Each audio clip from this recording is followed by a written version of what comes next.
And the combine, how much is it the actual testing, the visuals that way, and how much is it you think the chance to sit down and have face-to-face interviews?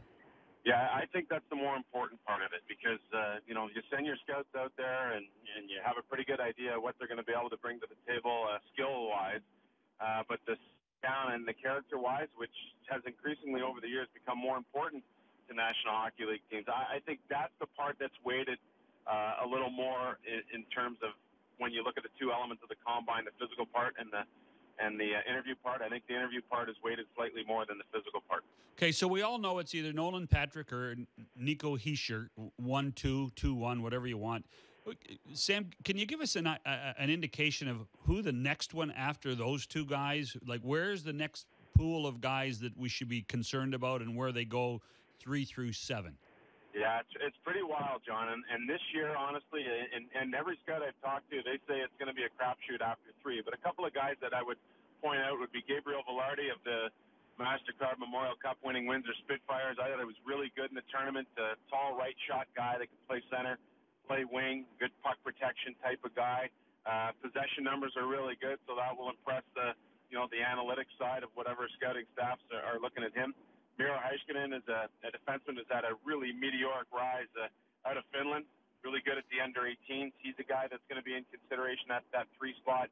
Casey Middlestead is a guy who bounced between the USHL and Minnesota High School to become, again, another high riser on the list. So there's a lot of guys in that next class from 3 on down that's going to make things really interesting. Owen Tippett of the Mississauga Steelheads is another guy, who might be in that mix as well. But there's going to be a lot of different options for teams. And a couple of things, John, I think more so this year than in years that I've been covering this, you're gonna see positional needs filled earlier in the draft.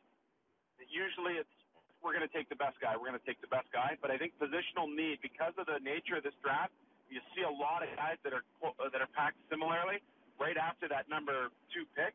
So positional need might be a little bit more of an emphasis this year than in years that I can remember. Sam, the guys get all nervous with the interviews and everything that goes on with the general managers. But I also know that the testing can be nerve-wracking for some of these guys. And I remember covering the draft combine a few years back when Kasperi Kapanen was there, and he blew all the GMs out of the water with his physical and his conditioning that he had at the combine. Who's that guy this year that may not be a top 10 guy, but conditioning-wise and all the tests that he's done has just been very impressive?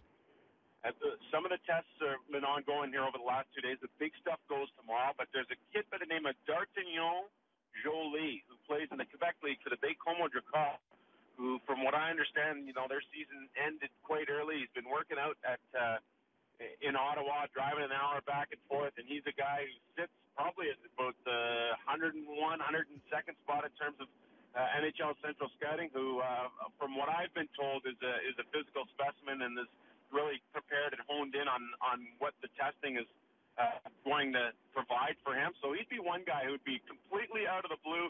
Michael Jolie is a guy who was his brother, who played in the Quebec League in the Memorial Cup a couple of years ago. He's got six brothers. He's one of the 3 Musketeers. So he's kind of a bit of a dark horse guy when it comes to the physical testing. Kind of curious, in the National Football League, they have that green room, right? And they don't have a ton of players there. And then, of course, Aaron Rodgers, I think, was the guy years ago. But the one guy that gets stuck there late and wishes he hadn't agreed to go there. So if you are invited to the Combine, you should be selected in what rounds? And where is a miss considered as well of a guy that didn't get invited and is picked, higher? Yeah, so I think we got 104 guys here, if I'm not mistaken. And if I go back to last year's, the number was similar. And I want to say 85% was the number that were taken. So there are a couple of misses, no question. But generally, if you're here, you're probably going to be taken. And honestly, you have Patrick and Hischier here, so you're looking at the 1 and 2 guys. Then you have Jolie, who I just talked about, is probably a 5th or 6th round pick. And then you have kind of everything in between. I think what's become oftentimes re-entry players, meaning players in their 2nd and 3rd year of eligibility, there are fewer of them that get invited to this event, and that's become a little more popular in terms of the NHL draft once you get into the latter stages, because teams feel that there's more certainty in that player. They've had another year or two to watch those players.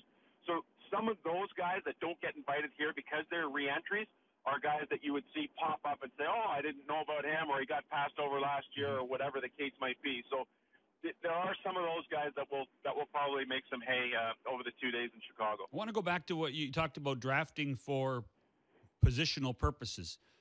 Doesn't that just mean centerman and defenseman? Yeah, exactly. You got to have the strength up the middle, right? So, yeah, I mean, the centerman's always going to be the most coveted thing, even if you have an abundance of them already, John, as you well know. And the same thing with defensemen, especially with how the game's changed. And having that one puck move defenseman or one power play guy isn't good enough anymore. That has to extend into your second pairing. And so those guys are obviously coveted for the skills that they bring to the table. And there are a few of them in this draft. Cale Makar would be one of them. Alberta Junior Hockey League Brooks Bandits. He's a guy that's had a huge rise in the rankings. Two-time MVP, World Junior A Challenge gold medal guy with Team West a couple of years ago. So he'd be a guy who you might consider in that range when you're talking about about high-end defensemen and of course the center position too.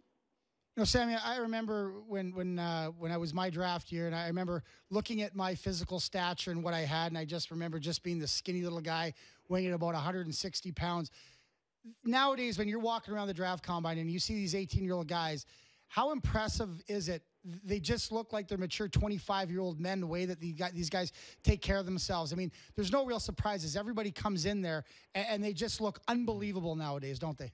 Oh, it's crazy. We had two guys in our room this morning. Jake Ottinger is the projected #1 goalie by North American goalie by NHL Central Scouting, and walked in 6'3", maybe like 205, 210, Boston University guy.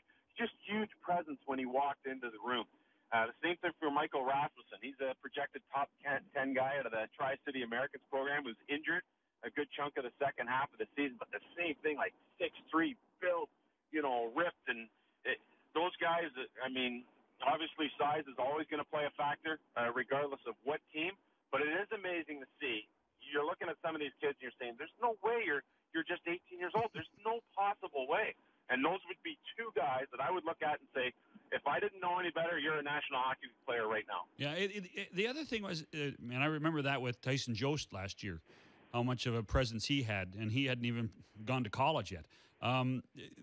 You talked about how Velarde really made the most of the Memorial Cup, improving his play.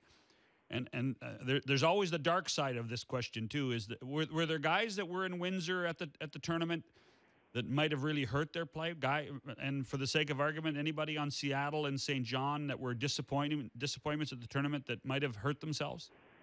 There's really kind of only one guy I can think about. Now this year's Memorial Cup was an older group and tons of drafted players. I mean, we had a couple of games where 20 guys had either been signed as free agents by NHL teams or already drafted. So you're talking about, on a 40-man roster, half of them have already had some NHL connections. But when it comes to the draft-eligible guys, Windsor had the two top-end guys and their goaltender, Michael DiPietro, who no doubt improved his stock. Velarde didn't have much higher to go, but I think he cemented his spot, in the top 7, maybe a little bit higher. But one guy I was really anxious to see that it's been talked about even by members from other teams in the other leagues was Sami Moilanen, a smallish Finnish player, plays with a little bite, plays with the Seattle Thunderbirds. He was just okay for me at the tournament, and I would say probably due more so to the physical rigors of the season, having to adapt to coming to North America, and a guy who to me, I thought he was just going to be a little bit better. So hopefully the viewings that were taken of him earlier in the year were a little bit more successful than what I was able to see over Seattle's 3 games. Sam, last year, Todd Alushka and myself, we got to broadcast live from Buffalo. And, of course, you being there. And after the first round on the Friday, the Leafs took the obvious pick. And then, boy, did they ever go off the chart. And people were scrambling. Thank goodness you were right in front of us, so we just milked you for time after time. I don't know if other teams had comparable drafts, but teams like the Leafs last year, a year later, how does it look for a team that really went off the charts? Oh, boy, that's a really good question, Gordon. It's funny because there seems to be philosophies that have put into place now by teams. And I use the Arizona Coyotes as a perfect example. With their first pick in the first round, they went with Clayton Keller. Unbelievably skilled guy, got in NHL games at the end of the year. And then the rest of their picks, I think they had 5 more, were all defensemen. So there's something to it. It's not just by happenstance that you're taking 5 defensemen. Obviously, John Chayka is an analytics guy, and he knows what he's doing, or it looks like they're on the right path to knowing what they're doing. So there's something to that. Then I look at the Toronto Maple Leafs, and after Austin Matthews, which was the obvious pick, and it turned out to be a pretty good one, the Toronto Maple Leafs went for a lot of re-entry guys, a lot of guys in their second and third year of eligibility.